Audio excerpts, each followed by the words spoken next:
اسلام آباد میں خودکش حملہ، 31 نمازی شہید، 160 سے زائد زخمی۔ خودکش حملہ ترلئی کی مسجد خدیجۃ الکبریٰ میں دوران نماز جمعہ ہوا۔ ترجمان ضلعی انتظامیہ کے مطابق حملے میں اب تک 31 نمازی شہید ہوئے ہیں۔ مختلف اسپتالوں میں لائے گئے زخمیوں کی تعداد 169 ہے۔ حملے میں آئی جی اسلام آباد علی ناصر رضوی کے قریبی عزیز بھی شہید ہوئے۔ خودکش بمبار کی شناخت ہو گئی ہے۔ مصدقہ اطلاعات کے مطابق خودکش بمبار نے افغانستان سے تربیت حاصل کی۔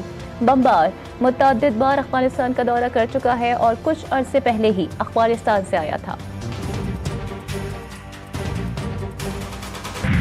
اسلام آباد کی مسجد خدیجۃ الکبریٰ میں دوران نماز جمعہ خودکش حملہ، وفاقی وزیر داخلہ محسن نقوی اور وزیر مملکت طلال چودھری کا ترلئی کلا مسجد کا دورہ۔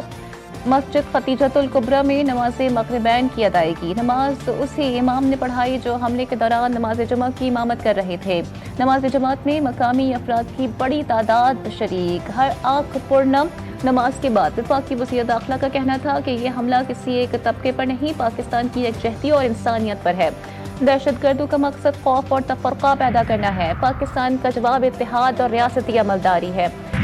اسلام آباد کی مسجد خدیجۃ الکبریٰ میں دوران نماز جمعہ خودکش حملہ۔ سندھ حکومت کا کامن ویلتھ پارلیمنٹیرینز کے لیے ثقافتی میوزیکل ایونٹ منسوخ کرنے کا اعلان۔ سندھ کے سینئر وزیر شرجیل انعام میمن کے مطابق فیصلہ اسلام آباد کی مسجد میں حملے کے شہید نمازیوں کے لواحقین سے اظہار یکجہتی کے لیے کیا گیا۔ ہم سوگوار خاندان کے دکھ میں برابر کے شریک ہیں۔ عشاء سادگی موسیقی کے بغیر متاثرین اور قومی غم کے احترام میں ہوگا۔ صدر مملکت آصف علی زرداری اور وزیر اعظم شہباز شریف کا راولپنڈی دھماکے پر گہرے دکھ اور رنج کا اظہار۔ جاں بحق افراد کے اہل خانہ سے تعزیت اور صبر جمیل کی دعا۔ صدر زرداری نے کہا کہ بے گناہ شہریوں کو نشانہ بنانا انسانیت کے خلاف جرم ہے۔ وزیر اعظم سے وفاقی وزیر داخلہ محسن نقوی کی ملاقات۔ شہباز شریف کی واقعے کی تحقیقات کر کے ذمہ داران کے فوری تعین کی ہدایت۔ نائب وزیر اعظم اسحاق ڈار کا کہنا تھا کہ عبادت گاہوں اور شہریوں کو نشانہ بنانا اسلامی تعلیمات کے منافی ہے۔ پاکستان ہر قسم کی دہشت گردی کی مذمت کرتا ہے۔ وفاقی وزیر طارق فضل چودھری بولے کہ یہ وطن دشمن اور اسلام دشمن قوتوں کی ایک بزدلانہ کارروائی ہے۔ وزیر اعلیٰ پنجاب مریم نواز کی راولپنڈی دھماکے کی مذمت، کہا راولپنڈی ڈویژن کے تمام اسپتالوں کو ہائی الرٹ کر دیا گیا۔ کمشنر اور ڈپٹی کمشنر راولپنڈی کو ہر ممکن امداد کی ہدایت کر دی گئی۔ وزیر اعلیٰ سندھ نے کہا مذہب کے نام پر انسانوں کا قتل حیوانیت ہے، کوئی بھی مذہب دہشت گردی کی اجازت نہیں دیتا۔ وزیر اعلیٰ خیبر پختونخوا سہیل آفریدی نے اپنے بیان میں کہا کہ عبادت گاہ میں حملہ بزدلانہ اور انسانیت سوز جرم ہے۔ وزیر اعلیٰ بلوچستان نے متاثرہ خاندانوں سے دلی ہمدردی اور تعزیت کا اظہار کیا۔ چیئرمین پیپلز پارٹی بلاول بھٹو نے کہا کہ مسجد میں نہتے شہریوں کو نشانہ بنانا انسانیت، دین اور قومی ضمیر پر حملہ ہے۔ Chairman P T I barrister Gohar کی راولپنڈی دھماکے کی مذمت، متاثرہ خاندانوں سے دلی ہمدردی اور تعزیت کا اظہار کیا۔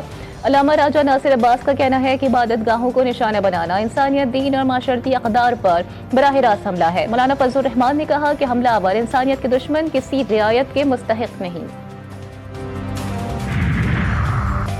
اسلام آباد کے سرکاری اسپتالوں میں ایمرجنسی نافذ، وفاقی وزیر صحت مصطفیٰ کمال نے کہا ادویات اور دیگر ضروری انتظامات کی دستیابی یقینی بنائی جا رہی ہے۔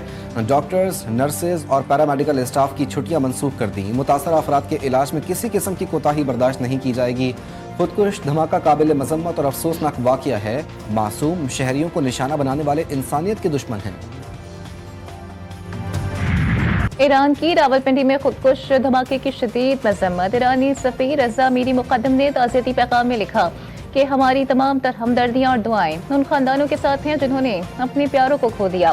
زخمیوں کی جلد اور مکمل صحت یابی کے لیے دعا گو ہیں۔ برطانوی ہائی کمشنر جین میریج کا حملے پر دلی رنج کا اظہار۔ ایکس پیغام میں لکھا ایسے واقعات انتہائی مسموم اور ناقابل قبول ہیں۔ برطانیہ مشکل کی اس گھڑی میں پاکستان کے ساتھ کھڑا ہے۔ Pakistan-Uzbekistan relations from now onwards would be measured by trade flows, investment projects, industrial partnerships, and people-to-people exchanges.